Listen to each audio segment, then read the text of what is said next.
So it's like in the gut types, I think body types, you're in that space of what existence is made from. I mean, that's a serious place of leverage and power if you have a lens into, the building blocks of what it is to be a human, to exist, and so forth. That's pretty extreme autonomy and power. It's sort of a God space in a way, right? Yeah. The big hormone Enneagram.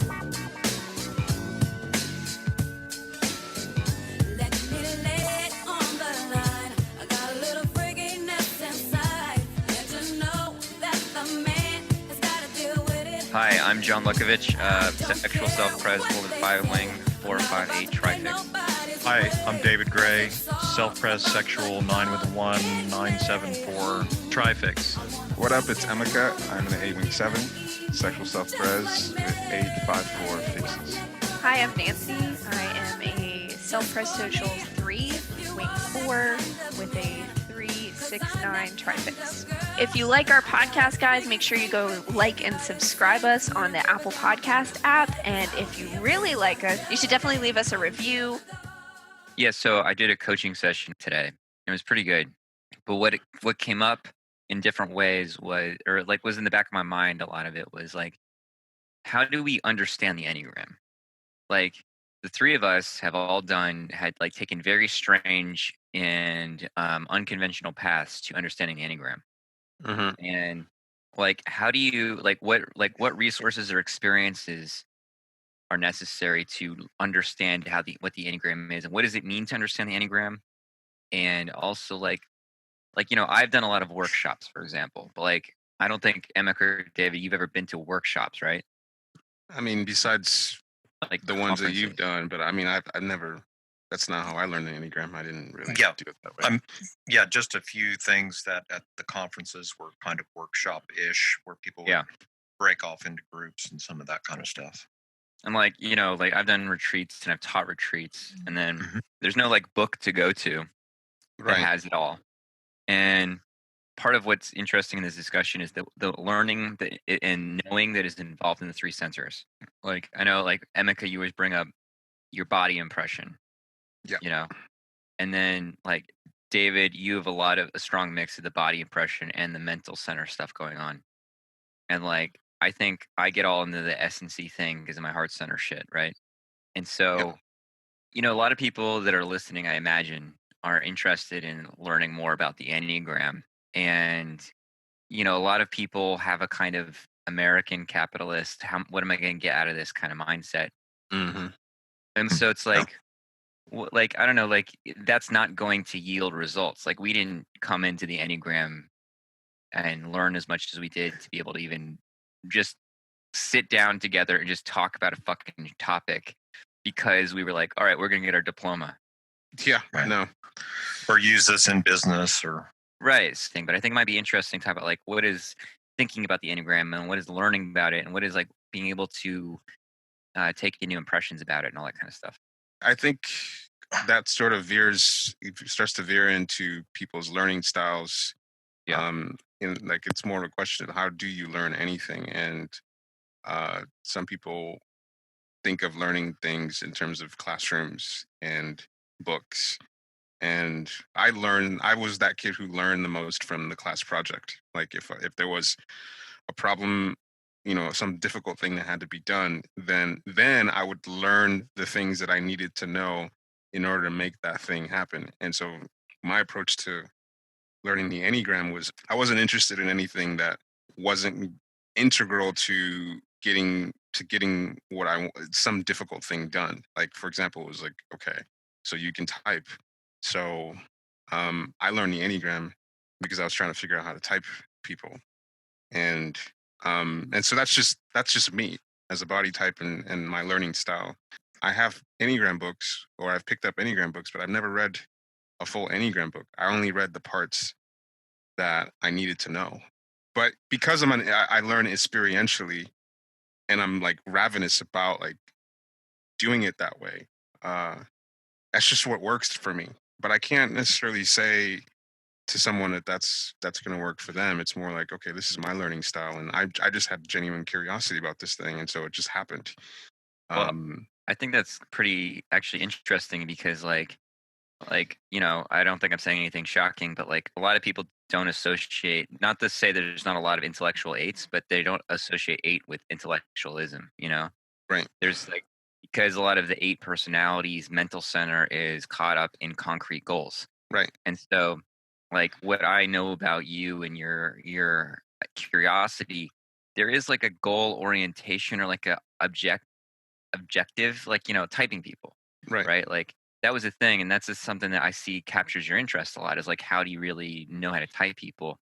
But, you've taken it beyond, I don't know, like using it as that. Oh And yeah, it's like, but it like, had to go up that octave. exactly.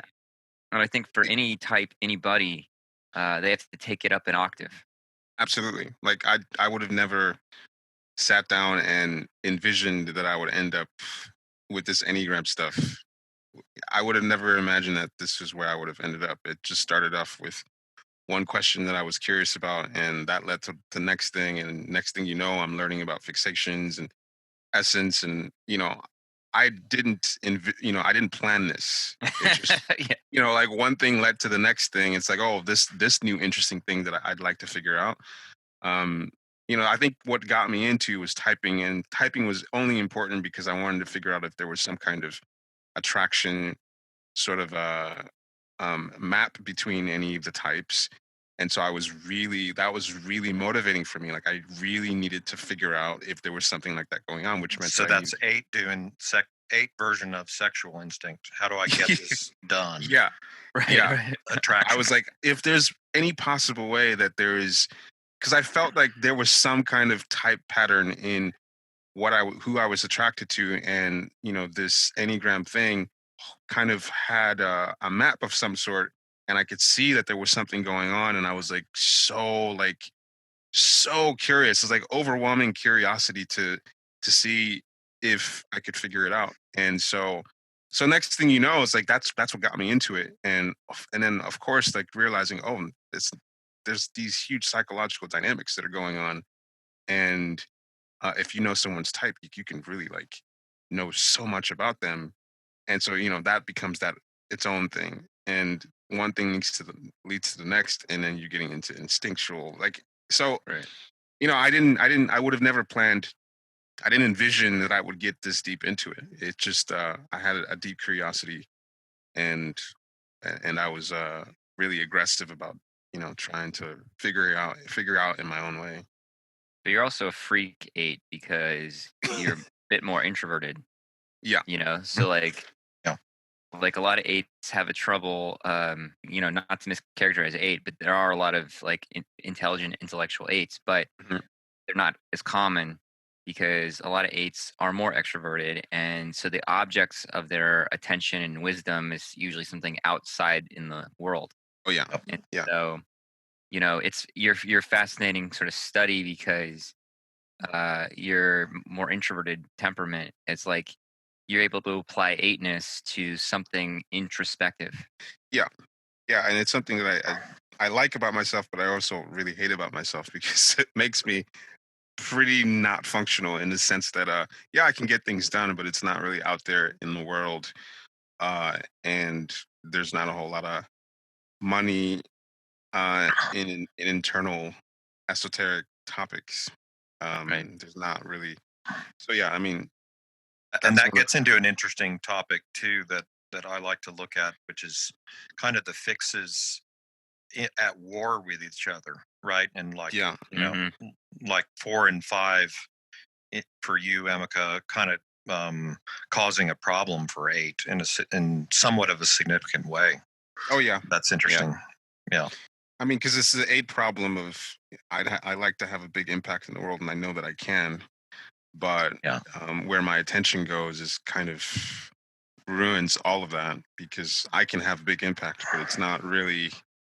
It's a lot of internal stuff, Yeah. which can be big in some ways, but it doesn't really have the capacity to be that big. Pretty limited. Well, I mean, like something introverted, like an object of introverted attention, you have to put it inside somebody. Like you have to Yeah. penetrate them. So like there's a lot of extroverted displays and extroverted things that like have that immediate, like I'm seeing the object or seeing the display or seeing the presentation, and so I'm like, whoa, wow, but it doesn't necessarily penetrate people's deeper layers. And so hmm the thing I see in you is, an interest in what gets those deeper layers, but it's like, it's like very eight-ish and it's very in conflict with eight at the same time, because you like that kind of like fucking with deep penetration kind of thing, that introverted thing that causes those big inner shifts in people, but Yes. it's a harder object to deliver. Yeah. It's That's that you interesting. Yeah. you basically just summed it up in terms of that's basically what my life is about. But So it's an I'm endless puzzle in a way, and that's a problem because it's not delivering. There's no deliverables, as I'd say in business. yeah. Yeah. I struggle a lot in terms of my motivation for things. In terms of, I know that something has big impact, but I could impact someone, but I don't see the potential for like mass impact. Yeah. Um, and so it's really frustrating because I'd like to be able to deliver something on a more massive scale, and I tend to get discouraged when this is just about me and maybe a few other people, or but there's really nothing that I'm doing that feels like it could be bigger than that. So what's I mean, because like in the past, like I know you were in wrestling and things like this. It's like in engineering and all this kind of shit. It's like, but yeah, like so, like how before something like Enneagram, like how did you experience this similar deal? Like what did you Mm. find that like had an impact that might be comparable to like the quality of interest you have in the Enneagram? I define periods in my life based on like central objects of obsession. It tends to be, so before the Enneagram, I think the first book that I ever asked my parents to buy me was like a book about birth order. And so I just had like a general interest. This is kind of like what led to the Enneagram. So even before the Enneagram, I just had a general interest in like sort of like people's different psychological maps. Like, oh, this is interesting. This would be a way to figure people out. So I've always been circling around those kinds of topics for most of my life. Just not like from a super intellectual place, but it's like, okay, maybe I can read an article, or maybe I can read this short book and I can latch onto an idea, and I start to like mix and match them in my own kind of way. And it was just like this interesting shit that I could use to mess with people, or give insight to people or my friends or myself. And then like, like for example, I've into physical art, physical sports like wrestling, and that was kind of an obsession, because it was like wrestling is any sort of martial art is heavy on technique, like learning. You have to like get pretty specific, like how to move your body and how to position yourself, and that can be a very deep thing to dive into.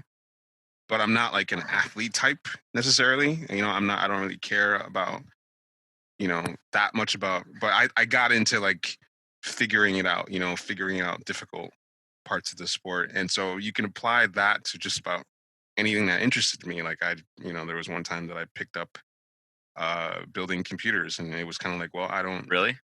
yeah, just, Holy shit!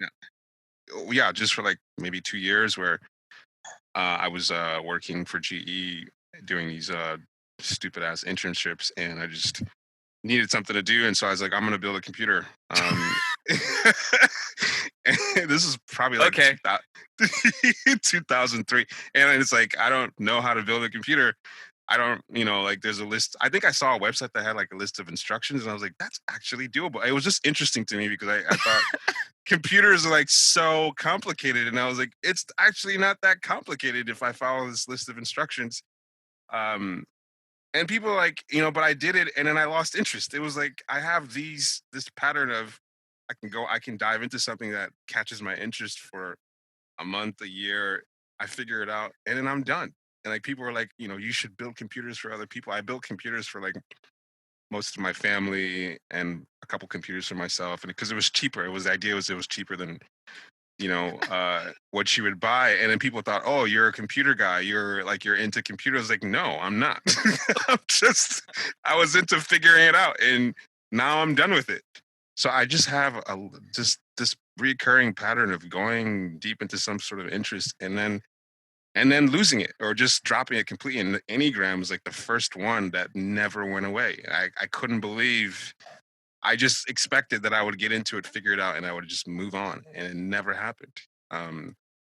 So, because people would tell me, you should teach this stuff or you should do this and that. And I'm like, no, this is just something I mess around with. And 10 years later, I'm still fucking around with this thing. So that's been my pattern: is I get interested in something, and there's some sort of excavation involved, and hopefully it's something that I can use to, I don't know, either fuck with people or make something interesting happen for myself. Or even just like, art, for example, like, I don't know how to make this sort of art and I figure out my own way to do it. And then I lose interest, and I move on. And so certain things stick. Few things have stuck, but most things don't. That's kind of basically has been my whole life. Well, what's interesting to me is, like your introduction of the word leverage to eightism, Yeah.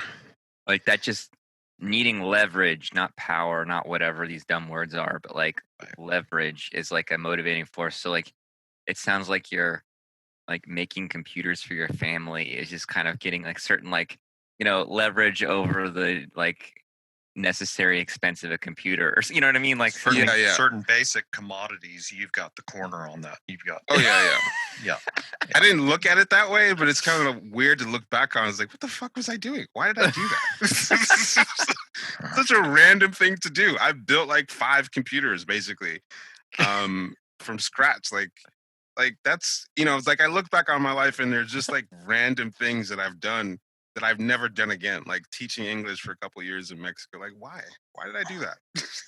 Yeah, because part of why I'm like sort of interested in this is, like David's comment to me about, like the other day about, like being motivated by internal things or external things, like an extroverted motivation or introverted motivation, and how like and what I mean by that is like practical things will never motivate me to do anything.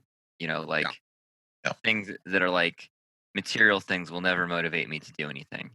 But some fucking abstract introverted aim, I will do whatever for. Like the uncovering of like some kind of knowing or something. And so I've been just like, since David mentioned that, I've been kind of like using that lens of what are people motivated by, introverted wise or extroverted wise. And I don't just mean being like having an extroverted social temperament of being outgoing or something versus whatever, but like what psychological objects are so to speak are motivating people. And pretty interesting. Yeah, that's the conversation, the topic of learning. I just think different types are going to have different paths to that, and they're going to emphasize different things. Like learning the Enneagram, I didn't really necessarily give a shit about how reputable my sources are. Like it felt like I'm very comfortable because the Enneagram is pretty unproven in a lot of ways. Like it's a lot of just information scattered. And I was very comfortable with that. It's sort of a wide open field and you just have to get in there and figure out what works. And for a lot of people, they struggle with that. It's like, how do you learn this thing that isn't organized and structured in a way that you can go step by step, and it requires someone to get into it and not know what's on the other side.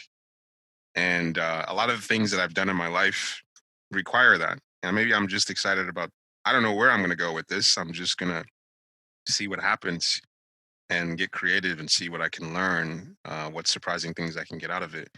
And that was my way. But I recognize that a lot of people struggle with learning the Enneagram, and it has to do with just in general how they learn things. And some things are already figured out, like, in school, and they have the curriculum and the books that you need to read, their tests and all that kind of stuff. And other people really thrive in situations where there is no rule book, there is no right way to do it, and you have to come up with something. You have to come up with your own insights. You have to discover something. And so I feel like a lot of times when people say, how do I learn an Enneagram? It's like, it's generally people who want a roadmap. Because the people who don't want a roadmap are going to learn whatever they need to learn anyway. They're just going to figure it out their own way. You're interesting because you're sort of a type mismatch of introverted motivation, but an extroverted type. Yeah. So that's pretty interesting because I know, like, I've had friends who have like partners who are more on the extroverted side of the scale, and sort of frustrated that their partners haven't taken to the Enneagram. I'm not trying to denigrate extroversion by any means or say that there's something shallow about it, but I'm just saying, like, I'm curious, I guess, like, we don't have like any like genuine extroverts on this call, but like, I don't know, what is the inner turn for somebody who's got an extroverted temperament that gets them engaging with the Enneagram and engaging with it on a level that's not just I can coach other people and make money this way or something.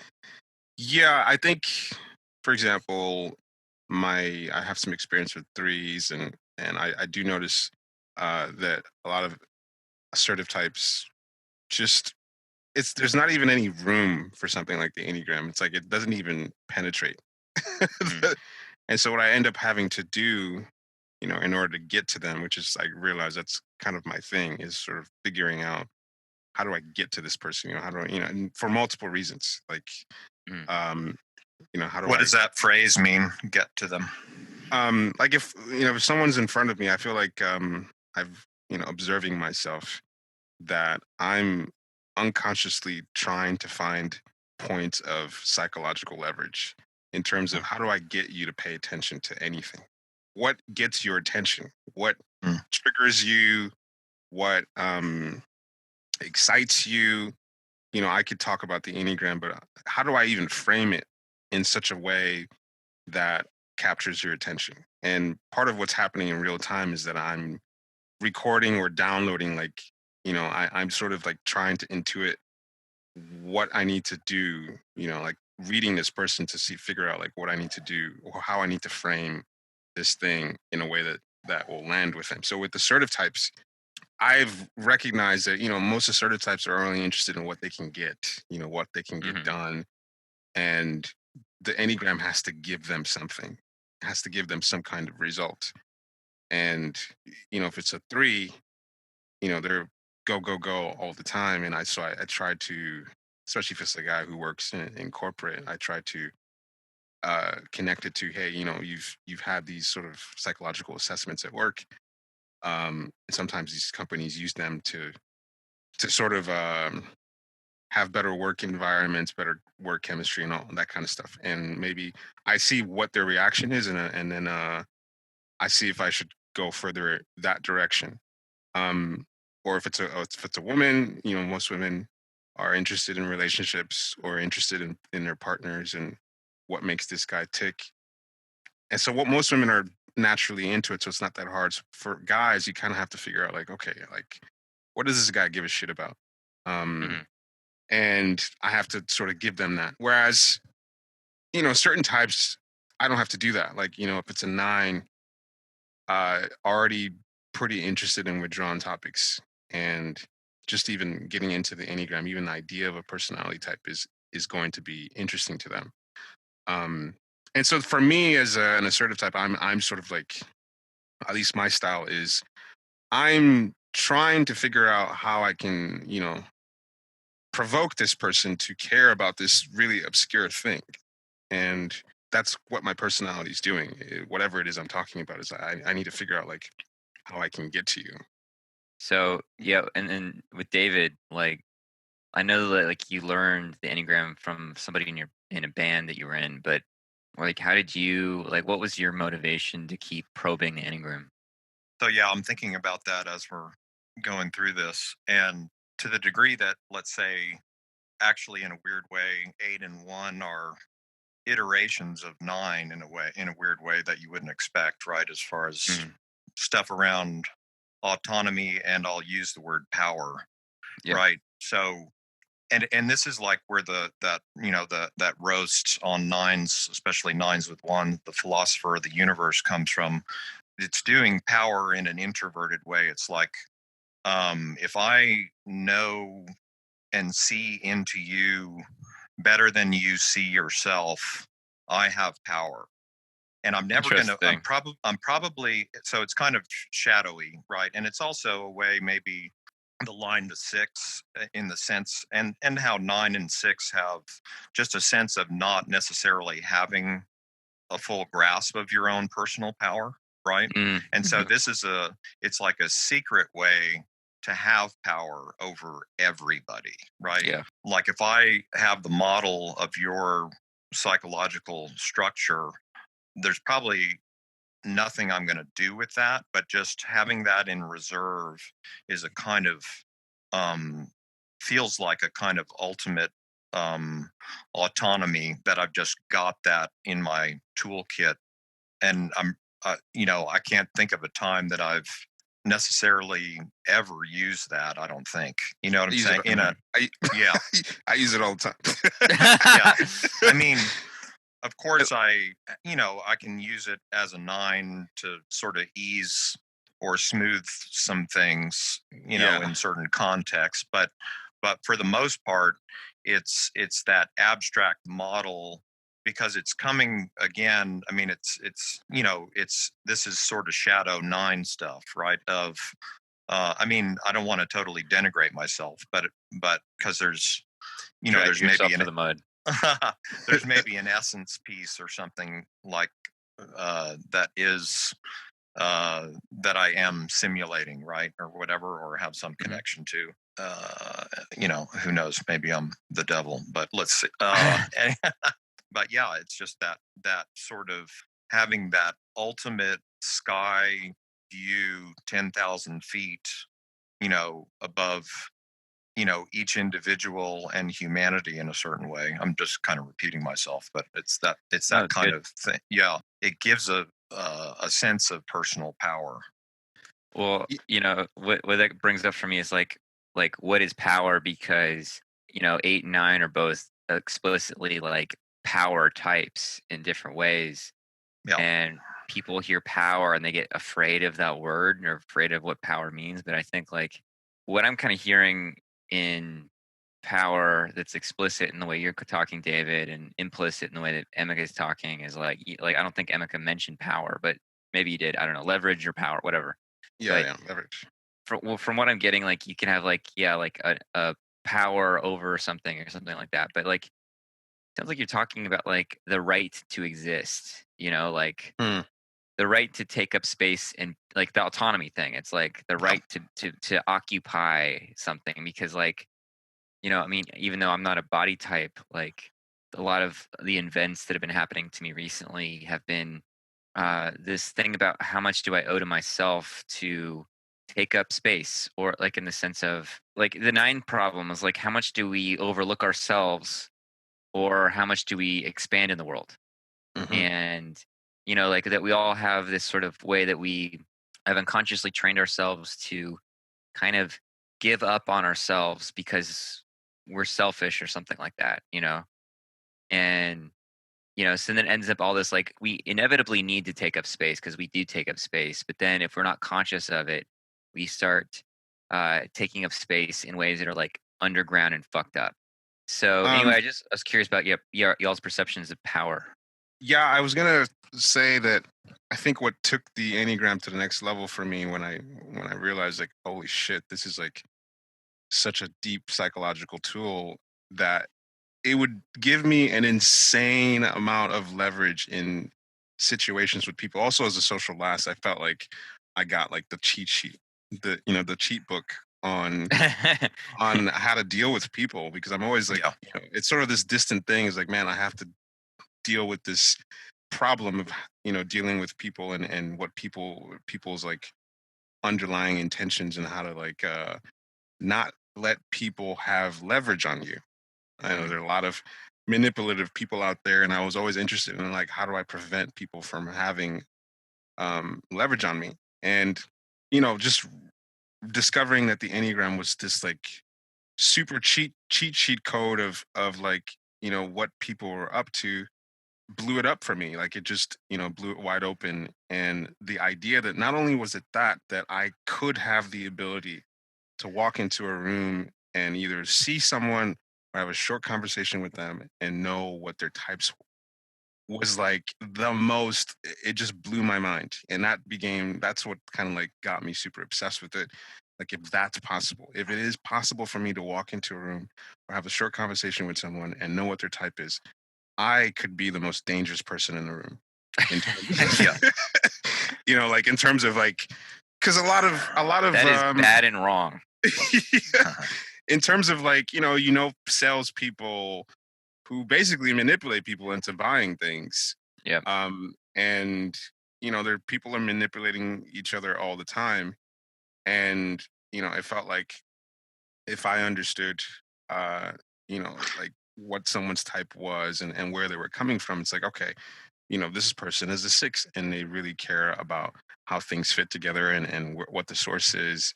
That's a huge deal if you can know that, within the first couple minutes of talking to someone. So it's like, holy shit, this is like, this is incredible. Like, this is such a huge cheat sheet, and that is so kind of underground and no one knows anything about. Coming off of that, it's like, like Carl Jung was a 9, and it's like digging all the way back to the elements of the psyche, which is that space of archetypes and mythologies and things that are true about all human beings. So it's like in the gut types, I think body types, you're in that space of what just existence is made from, right? And so if you're at that place, I mean, that's a serious place of leverage and power. If you have a lens into, the building blocks of what it is to be a human, to exist, and so forth, that's pretty extreme autonomy and power. It's sort of a God space in a way, right? Yeah. Yeah. 100%. Yeah. And I feel like the Enneagram sort of and having such a fingertip sort of touch of how the Enneagram works in terms of how to use it with people in real time. Even though I don't have any social, it gives me sort of a confidence in terms of dealing with people, that I know that I can handle whatever people throw at me. Like the worst case scenario, like I know psychologically where they're coming from, and I'm not like a super savvy, smooth, guy, not in terms of some of the most smoothest people I've ever seen, but I do have knowledge of some deep psychological stuff, which makes it very difficult to get one on me. And like that's the most important aspect of it. But it also means that if I want to make something happen, it makes me very formidable. what's the word? Yeah, just like I can make things happen very. It's like having a shortcut. If you know the button, that if you push this button, things start to move internally for people. So it's like you can put me in a situation like something's going to happen. Like I know what the buttons to push, basically. David, I was curious about like if you could say more about God space. I think that was kind of interesting. As a not philosopher of the universe, like the thing that's always fascinating to me about 9s is the identification with God, but also like not just little old me, like Right. like and I don't know, like there's this almost on all fronts subversion of owning personhood. Right. And anyway, there was just like the connection between understanding and as a the element, like going to the elementals or something. It was just I don't know. Yeah, so I think a big part of 9 is that paradox right there, and that it is a paradox, and that's fundamental to 9, is that there is a quality in 9s, and there have been certain 9s in history or whatever that seem to have a certain capacity to channel actually like really big forces.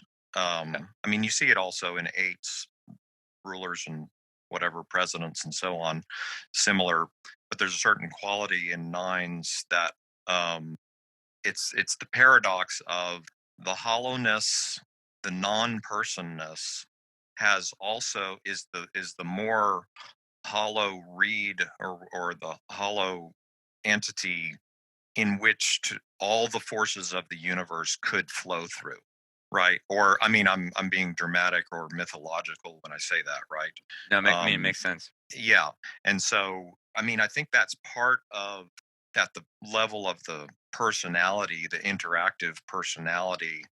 That's part of, in a way, why the nine makes themselves so small is because at the same time they actually do have in their power that possibility of channeling so much, and that in itself is threatening to the personality, and you have a certain sense of that, maybe as a nine, that you could turn on this switch and it would unleash, right, all kinds of stuff. And I mean, people project a lot of stuff onto nines, and I've been the poor victim of some big projections. I mean, and it's partly relates to what I was talking about earlier of you know through conversations online or whatever in any context, there's this sense that you're seeing into people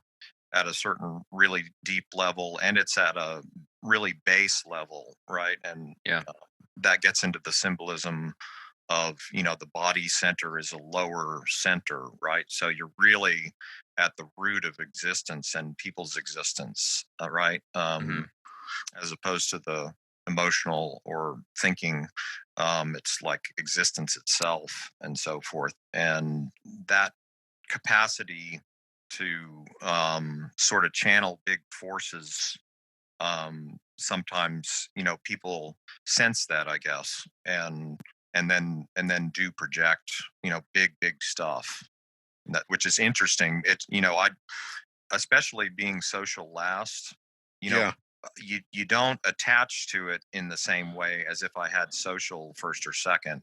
I don't really understand. I sort of somewhat stand back in amusement, right, at what people are doing in how they're seeing me when they are having that kind of big archetypal projection. And it's part of my journey, partly I'd say, in going to threeness, right, is how do I hold that and actually not just denigrate it in myself or them or the person that's having the projection, and sort of be with whatever authority.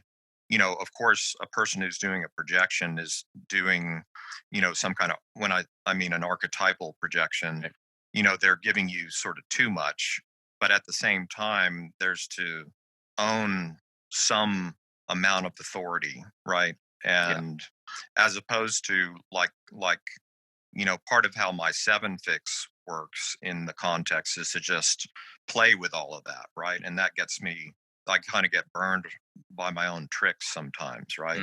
In all of that. So it's an interesting interplay. Yeah, like what that brings up is, seems like there's a lot of nines in history that have sort of been like emissaries for zeitgeist change. You know what I'm saying? Yeah.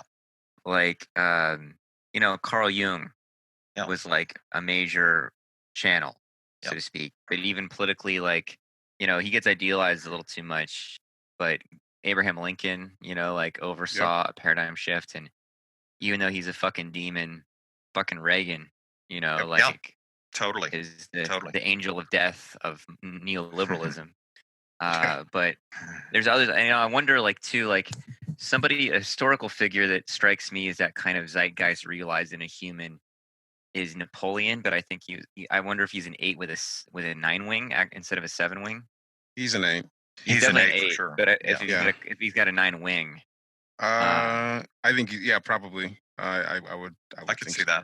Yeah, because he's got that sense of being like a force of the zeitgeist responding to something. Yeah, I think eights with the 9 tend to play that role. What's this Yeah. guy's name that was responsible for the sexual revolution? What's his name? Reich? Yeah, for Yeah. example.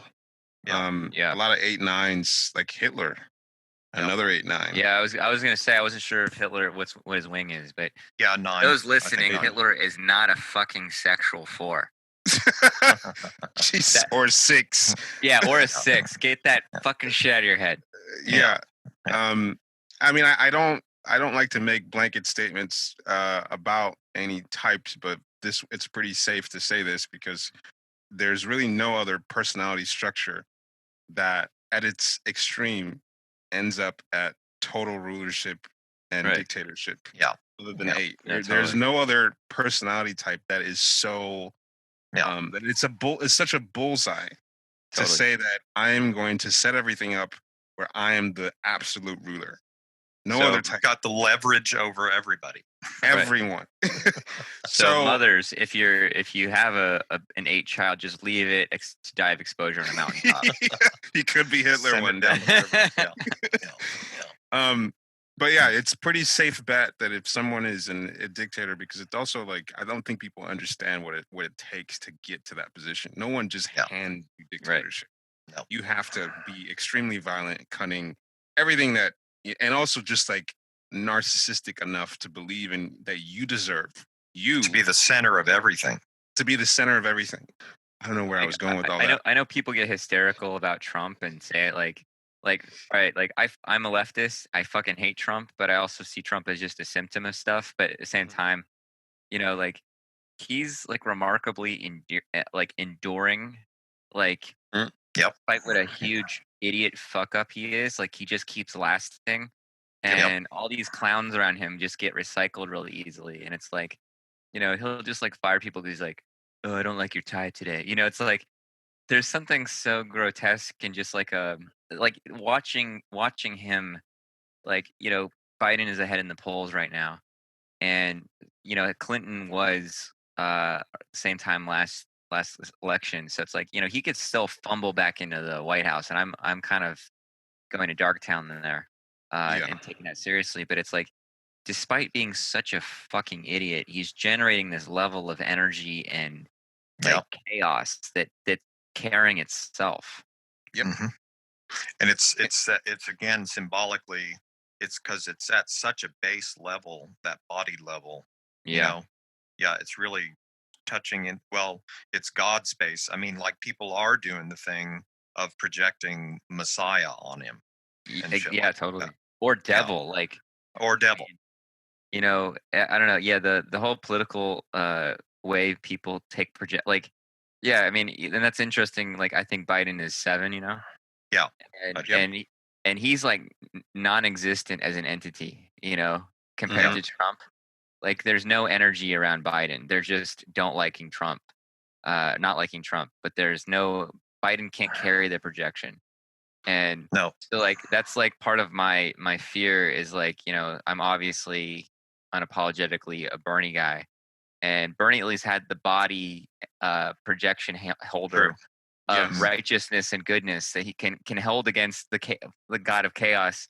And now we've got this fucking senile idiot who like can't do it. Not to say that 7s don't have capacity and strength, but just on this level of like global geopolitical forces and archetypes. No, like he's not able to carry the archetype, whereas Bernie could carry an archetype and Trump can carry an archetype, and Obama could carry an archetype, but Biden is not carrying an archetype. The only thing that we could hope for is that Trump is the incumbent, and before he was like an unknown factor, and people were so not liking Hillary. People had enough negative energy, exactly, negative motivation against Hillary, and Biden or Trump was this unknown, variable. He was funnier too. Yeah. Like he's not as funny as he was. People were willing to take a chance on Trump because it was like, let's see what he can do.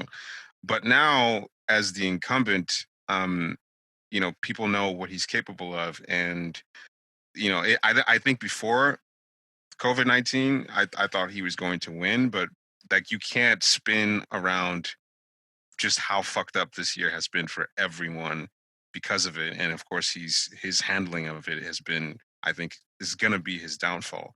You know, just like a lot of these senior citizens who are most affected by it are pretty fucking pissed off because of the way he's handled it. And that's when I realized, especially him getting it not that long ago, I think was a nail in the coffin for him. So what I'm trying to say is that what's working against Trump this time around is that he has enough people have enough negative projection, and that is so big that there is enough energy against voting against him. Not even enough. Biden is a non-entity. That people don't care about him. Like, I think there's enough energy to vote against Trump that I don't think there's enough moderates, and I don't think there's enough people in the middle that are energized to vote for him, because his base is not going to be enough. But he had enough like undecideds, you know, in 2016 that were like, you know, I'll do it. But there's too much energy against him this time around. Yeah. Because I think it's interesting to see that phenomenon of gut types channeling huge projections, or, you know, people projecting a lot of energy on them, or them channeling huge movements, which says something Obama was major, you know. Oh, that yeah, was huge in 2008. I mean, yeah. It says something about just the, you know, ground level, being able to channel a lot of ground level energy that tons of people, that moves, you know, just a fuck ton of people in a certain direction. Why a lot of it seems like a lot of leaders in organizations in general just end up being gut types. So since I got two gutties here, do y'all recognize or feel when you were in the midst of maybe channeling something or representing some kind of larger force versus when you're doing your thing? Like, have you had moments or something where you're like, oh, something's coming through me? I can recognize in person and online that I can hold a certain kind of presence, you know, grounded presence for people that might represent something. I think the older I've gotten, the more I've recognized that I do have a pretty significant presence, whether I realize it or not. And you know, I've always, growing up, because I don't have any social, so I don't really have that much investment in being the leader. But I noticed that since I was a kid, that there'd be this sort of recurring scenario where I just get a group of people around me, like, you know, and me as some sort of activator for something.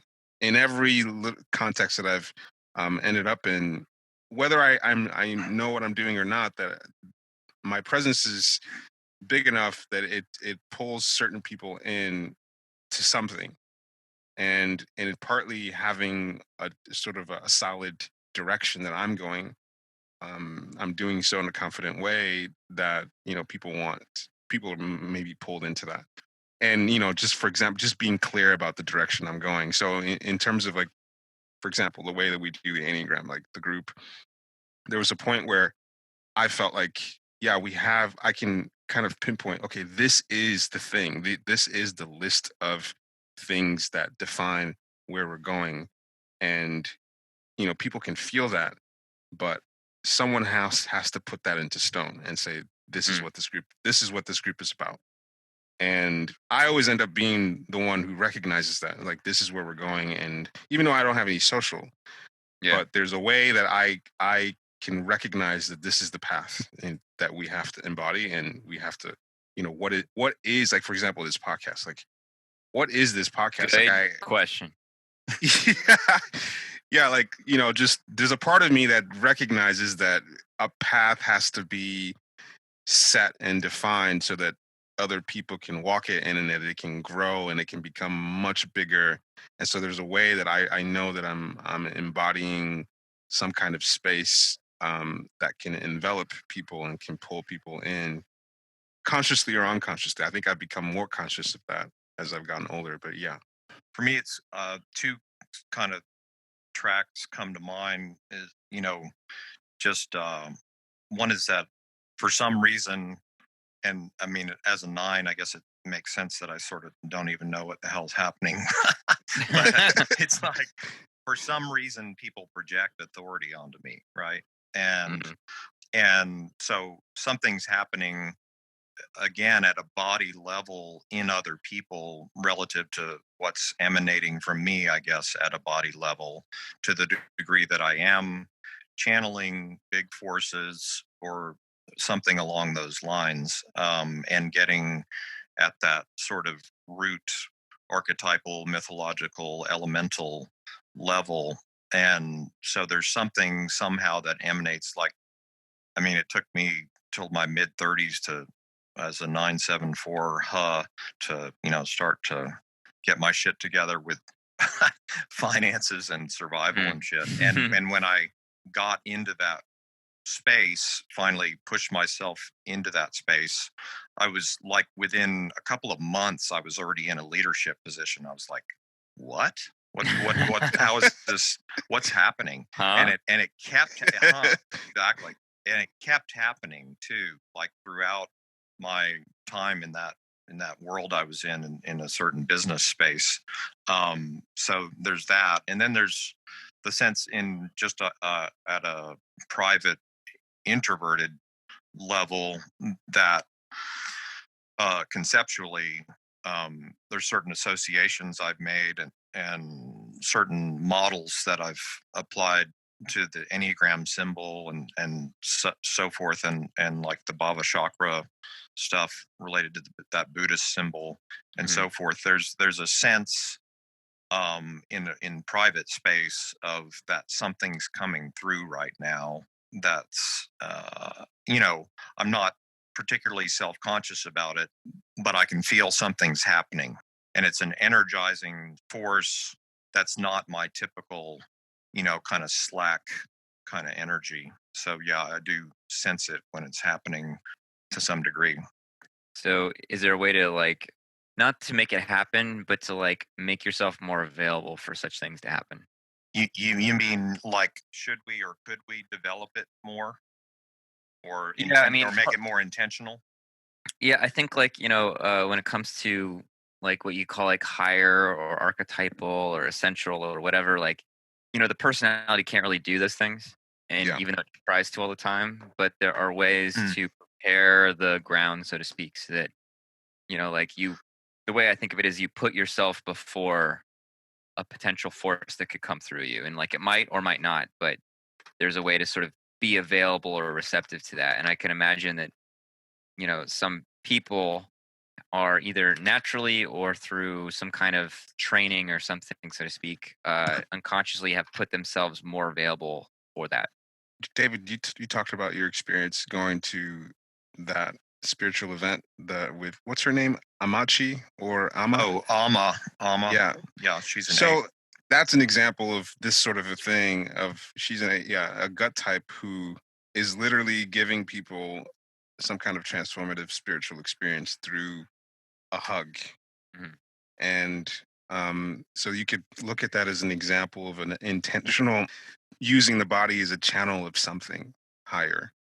I've never gone to that event, but that's definitely what that seems like. David, can you talk about what you experienced going to that? So Amma This is a hugging saint, right? Yeah. yeah, Amma the hugging saint, and I think she's a sexual social 8 with a 7.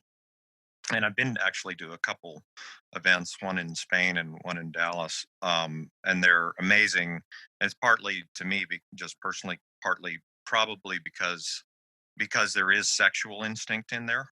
The scene and the vibe, and it's the sexual and the 8. It really, well, you just really feel an energy, and it's man, I wish it's it's body stuff, so it's really hard to translate, but it is a certain kind of electricity, and there's constant music that is actually quasi sexual or whatever, in the sense that there's these chants and things going on that are rising like in music pitch, like there's a guy who's got this deep voice, who's kind of, it's almost like he's her MC in a way, but he's a musical MC, and he's and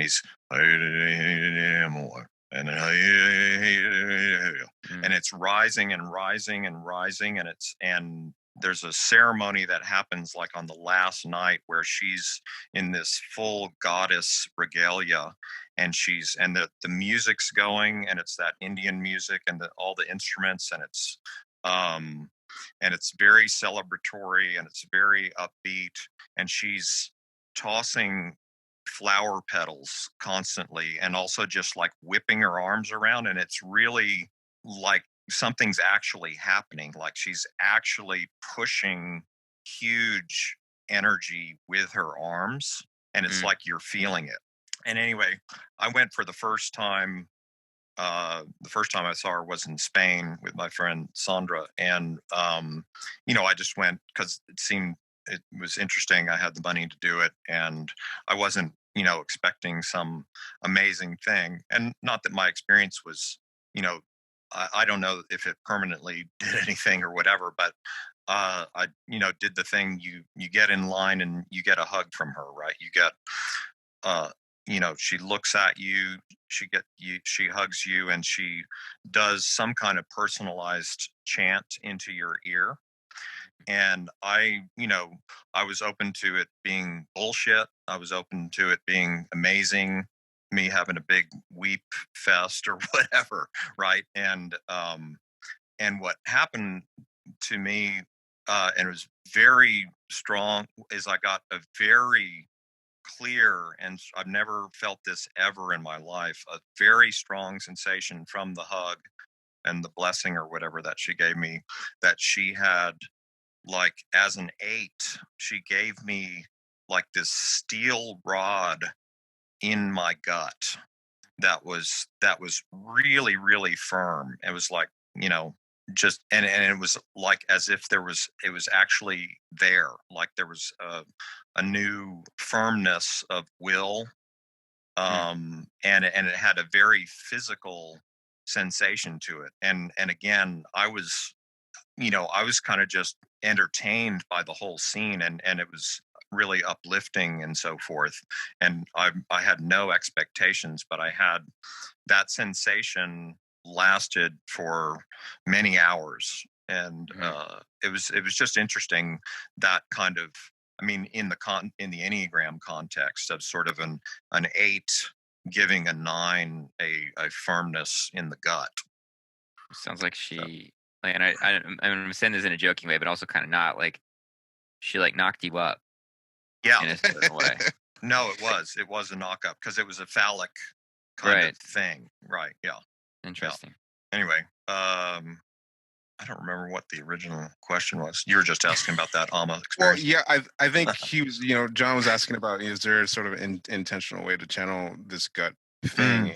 And that struck me as an example of, because if that's happening, if an 8 has created this spiritual experience that is a real physical experience for people, then what's happening just on a regular everyday level? Like, how do people experience me? Like, there's a certain presence that people notice with me. There's got to be some kind of energy that I'm bringing into situations, that maybe this sense of a grounded firmness that people can sense, that draws them into some kind of experience. Or like maybe they want some kind of experience of firm confidence or a self-assuredness. And I recognize that over the course of my life, that I've attracted 6s. Something for 6s. I've just attracted 6s into my life. And sometimes it's just a phone call, like just needing to talk to me about stuff. Like, it's not even necessarily that I have the answer, but I recognize that the experience of just what I'm like is like, like the experience that David had, is like, I'm giving you a gut level groundedness or firmness that could be very supportive to a 6. And it's not necessarily that I have the answers. It's just like that experience. It's a gut level experience of someone who. It's more of an energy. It's not about any words that you would say. Exactly. Yeah. It's not about that at all. And that's what's body type about it, right? Is that it actually, the real content is not any words you would say. Well, I would also add, I don't get grounding so much from 8s. I get so I, one of my Egyptian friends is this Egyptian tour guide named Emil, who's a social 8, and he always says activation. So he's Yeah. always like, we go into a temple and it's like, let's get activated. And he's like, you activate the temple, you activate. And so what I get from you and from him and from 8s in general is that there's like an activation quality. Like Yeah. grounding, I associate more with 9. Like this, like, whoa, like suddenly like little old me becomes like the ground of the ocean floor where all things Yeah. settle, and like suddenly like, whoa, I'm really held in this whole thing. Whereas like 8 has this more activating and effective quality. And I think maybe for 6s, that I know that you attract a lot of 6s, there's a certainty in your direction. Yeah. Even if I know that you sometimes are taken by a ride from your own force and energy, it's at least bringing something somewhere rather than, Yeah. Yeah. I have I'm definitely have a clear direction that I'm going. Just by the function of my personnel, doesn't mean I Right. actually know what the fuck I'm doing. Just I think that's what 6s get into is just a firmness of, all right, here's what we do. It's a singularity too. Like to me, archetypally, of course, the 6 it's 2 3s, right, equals 6, right? So it's that splitness, and 8 represents a singleness of will. Yeah. It's like it's into a steel rod that is one finally, right? Right. I forget this is a thing. I forget that the gut types have a presence that kind of pulls people in, that can channel a kind of energy, which means that, just remembering this experience that David had with Amachi, the hugging saint, which means that, like David or John saying, that there's an intentional way to use this energy to create experiences for people. Just watching like videos of James Brown and just the kind of energy that he's whipping up with his dancing and his music. And it's different. There are other musicians and that are doing similar things, but there's a kinetic sexual energy that his music has and his performances have, that he's whipping up a significant amount of energy that people can feel in their bodies. So there's got to be an intentional way that you can, at least for me, like create these sort of experiences through your presence. And I think of the weekend that we had in New York being like we were channeling some stuff there, just because of the people that were involved. And there's something about presence that can channel a certain kind of an experience. And I'm really curious about that. I'm really curious about what kinds of experiences that you can put into people's bodies. Yeah, it'd be interesting to also look at the heart center and the head center from these kind of large themes or whatever. Like higher capacities or whatever. Pretty interesting. Yeah. Very. Yeah, it was interesting for sure. Yeah. All right. Later. Okay, Good night, y'all. Okay, later. Good night. Bye.